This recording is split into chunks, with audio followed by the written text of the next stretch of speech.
Hey, everybody, welcome to the Raw Online Report. This is Olympia Week. We're almost there. Actually, it's already begun as we speak, the amateur portion of it. But here to talk about why this is going to be the greatest Olympia ever is a promoter of the mega event, our Super Bowl. Please welcome Dan Solomon. Hey, Dan. Ron, it's good to be back with you. We do interviews, you and I, all the time, but there's nothing like the Olympia Week kickoff interview. We're excited to welcome the bodybuilding world to Orlando, Florida. I know a lot of folks are starting to arrive as we speak, and certainly a lot to look forward to this year. Yeah, so we're not posting this till Thursday. I'm being very transparent, everybody. We're recording this on a Tuesday, and the show is already kicked off with the amateur portion. You just told me 600 competitors from all over the world managed to make it over to Orlando, correct? Yeah, nearly 600 amateurs. It's a pro qualifier, so it's a tremendous opportunity. And Tuesday is the women's portion of the show, and then of course on Wednesday is the guys. And we got pro cards on the line, and it's really turned out to be one of the exciting parts of the weekend. You know, I always joke that if our amateur Olympia here at the Olympia was held as a standalone event, it would be one of the biggest NPC events in the world, in the country. It would certainly be in that top 10 group, right, of top NPC events. And but we kind of put it on as part of Olympia weekend, and I think a lot of people forget just what a significant event the Amateur Olympia is here in Orlando. And we have Gary Udit and his crew running this thing. My guy Caden Riley, and of course Tamer and the whole crew just work together to make this event really an incredible experience for these folks. They get to come here, compete on the Amateur Olympia stage, and also compete in front of the media that's in town to cover the Olympia. So it's a real rare opportunity for athletes to, take a shot at a pro card, but to be a part of a real exciting week. Yeah, and for anyone who if you haven't attended the Amateur Olympia, I encourage you because it really is the best amateurs from all around the world. You have people who have won their national championships in their respective parts of the world. Sure. They come over for this. So this is even higher quality in many cases than a typical NPC national level show. I have to commend you. First off, you put this whole event together, not in a full year. You only had nine and a half, less than 10 months, because Olympia 2020 was the end of December. Here we are. It's really just the beginning of October. So you had to speed up the pace a little bit. So you and your staff must have been working a little extra overtime. Ron, I'll be honest with you, and I appreciate you saying that, and I'm glad you mentioned our team and the staff and the whole crew, and of course Jake, who owns this, and we're all proud to work with and work for. But remember, last year we moved this event from Vegas to Orlando with about 4 or 5 weeks to go. Wow. So 10 months seems like a whole lot of time for us, to be honest with you. So, well, you are correct. It was a shortened year compared to what we went through last year, where we only had about 5 weeks to completely take an event that was already produced, ready to be rolled out in Vegas, move the entire thing across the country. 10 months almost seemed like a walk in the park for us, but no, but I say that jokingly, but you're right. The timelines have been different for many, many years.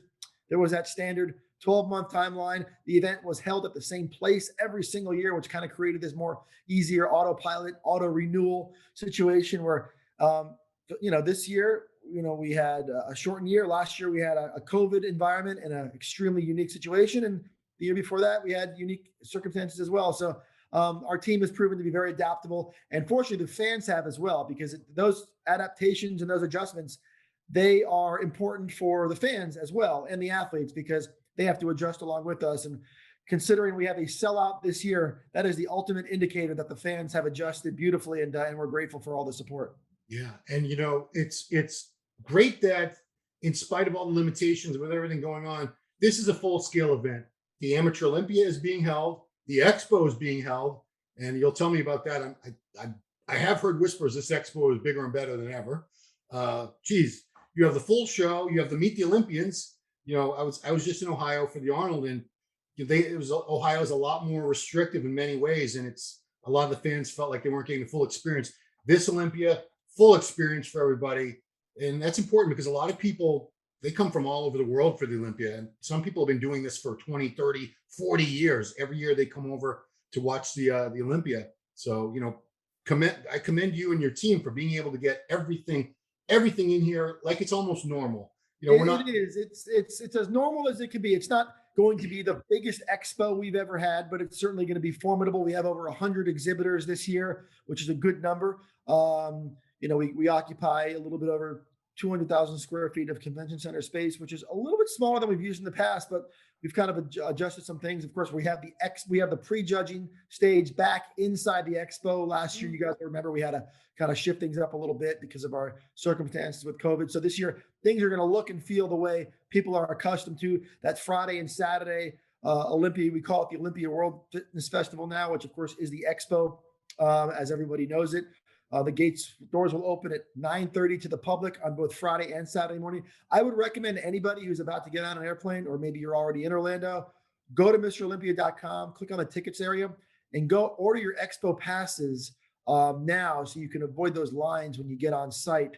It'll keep you out of some extra crowds, and it'll also make the experience a whole lot easier for you to do that. But yeah, you're right, Ron. This event is going to feel just every bit like the Olympias that we all know. In fact, even better, because now we're all connected. We have two host hotels, the Hyatt and the Rosen Center. Both are tremendous hotels. Neither is nicer than the other. They're both great, and they're both connected to the convention center. So we have that, and there's just a lot of elements of this weekend. Even our VIP banquet is, not that everybody can go, but the VIPs can, and some invited guests.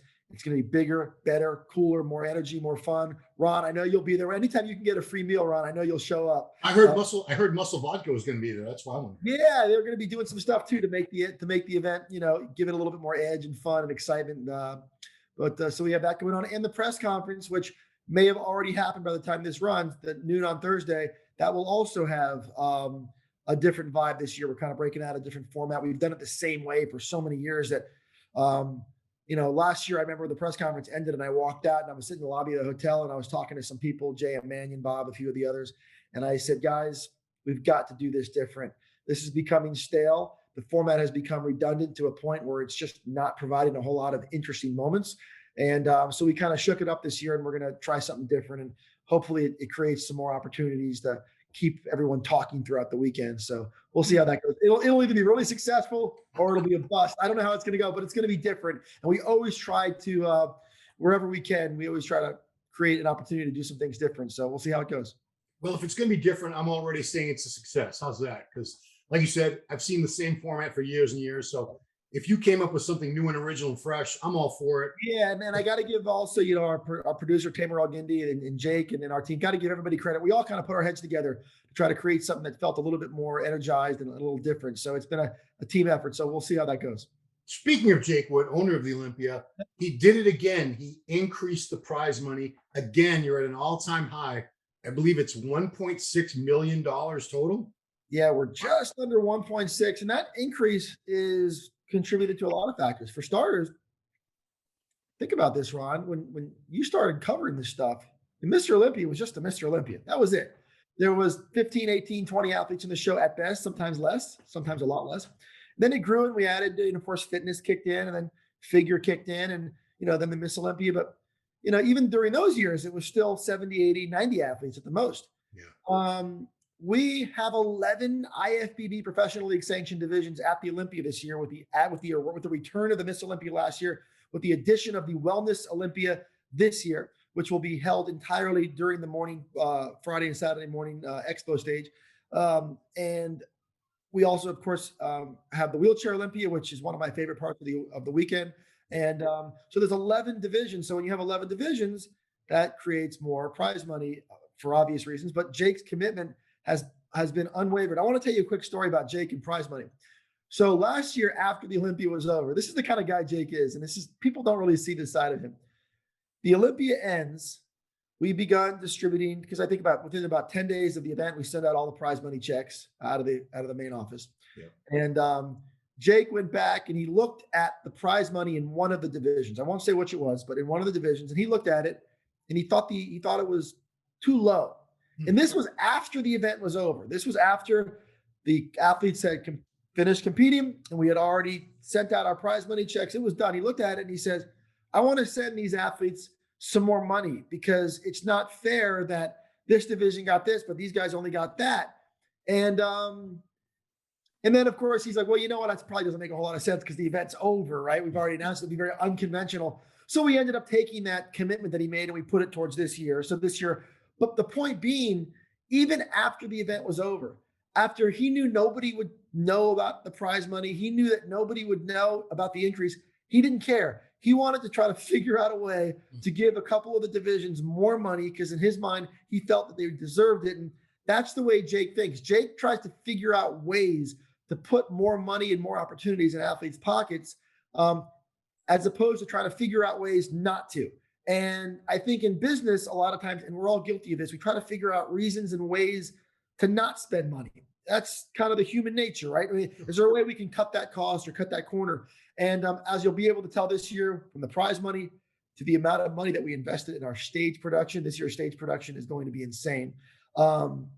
You'll see that Jake is an owner who looks for reasons and ways to provide added value to the show in ways that cost him money, and he's not looking for reasons and ways to cut back. Now, he doesn't want to be reckless or irresponsible, so he's smart about the way he spends his money, but he's not afraid to go into his pocket to make this thing bigger and better. Yeah, I mean, this is only the second year that Jake has owned the Olympia and put it on, had you promoting it with him.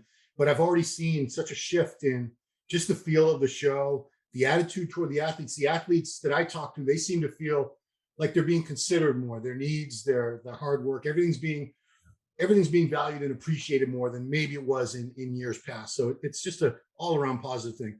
Let's talk the last thing a little bit about some of these storylines, because we've got some, like you said, 11 divisions. Wow. And every single one of them has some things going on. Real quick, we'll touch on Mr. Olympia, Big Ramy. He's a reigning champ. He's going to be tough to knock down, but we have some incredible contenders.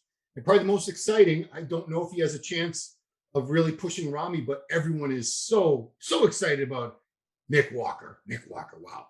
Yeah. So it says so much about where we're at as a sport when these new names are starting to come in. And, think about this. Last year, was Dexter Jackson's final year. And, we've had some great legendary athletes kind of start to come and go. And the Nick Walkers and make no mistake about it, Sergio at some point will be right in that conversation. He's too good not to be. It'll come together for him in the near future. But seeing some of even Big Ramy himself, like we forget, Big Ramy hasn't been around that long. Mm-hmm. And but the point being is there's just such an infusion of great young talent. There are people out there who think Nick can make a run at the title. Look, let's be honest.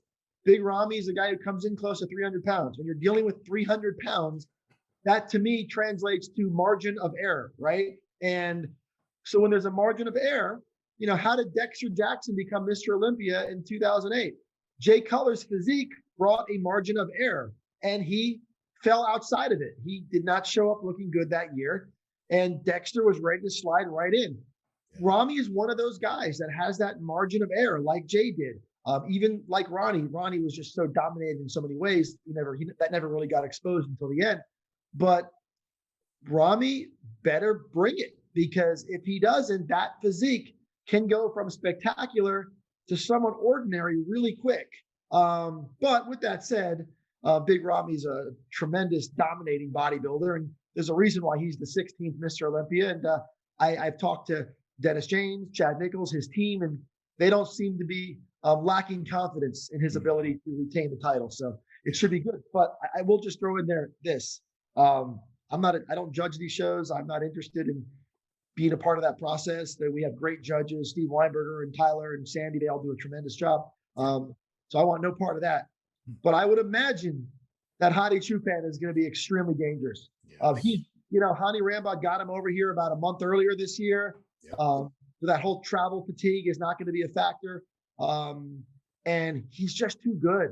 He's a good bodybuilder. And if I'm Ramy, that's the guy. I'm not, I'll be honest, I'm not thinking about Nick. I'm thinking about Hadi Chupan if I'm Big Ramy. But that's what makes it fun. It's going to be a great show. And of course, Brandon Curry looking phenomenal, coming back, hoping to get his title back. We have reigning champs all hoping to defend. Andrea Shaw, Ms. Olympia, Sean Clarita, 212 Olympia champion. Missy Truscott looking to get another one.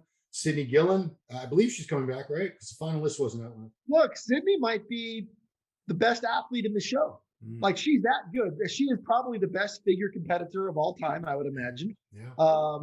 And she's just a great representative of the division. We're very proud of her. What is she going for, number 5 this year, I think? I think so. And Yeah, she's young. She's still in her 20s. she's great Yeah. too. And, so there's that. And of course, it's crazy to say this, but the most popular guy in the entire show might be the classic physique champion, Chris Bumstead. Yeah. That the analytics almost support that. Everything that we do with Chris, people just flock to it and they love him. Now I know Chris is going to be challenging that division as well. I'm sure Brian wants to grab that title back, and there's other guys now coming up that are trying to make a run of that title. So yeah, there's so much this year to get excited about. Yeah, I mean, 11 divisions. It's wow. I mean, literally something for everyone. If you don't like this type of physique, you can look at this division and so on and so on down the line. Because I'm old. I think I'm older than you, Dan. I fought all these new divisions. I fought them for years. No more divisions. I'm finally getting it now. It took me a while, but I know you're tremendously busy this week, Dan. So let's just give people some info. MrOlympia.com is the main website, correct? So MrOlympia.com has all the schedule information on it. Of course, press conference kicks off noon on Thursday. Make sure you guys get there early. It is free admission, but you got to get there earlier or you will not get a seat. So if this airs prior to that, I would encourage you folks to get there early. But yeah, you'll get all your schedule. Look, the show on Saturday night's already sold out. There's a few tickets remaining for Friday night, which of course includes the Mr. Olympia prejudging. You want to get there for that. But the website you want to keep in mind is olympiaproductions.com. That is the website where you can order the pay-per-view. And I'd imagine that if you're still at home watching this, by the time this airs, you're probably not making the trip.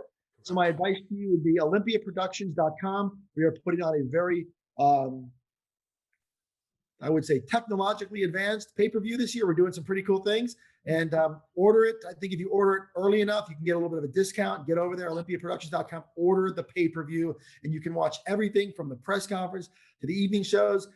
There's even the package includes, I believe, the VIP or the VIP seminar we put on Sunday is also covered on the pay-per-view. So get to olympiaproductions.com and get that ordered. And Ron, before we wrap it up, I'm going to mention this to you because I know you are a esteemed member of the media, one of the best at what you do, and we appreciate your coverage. But I want to add this: promise me as you go to the show this year and you cover it and you do what you do great.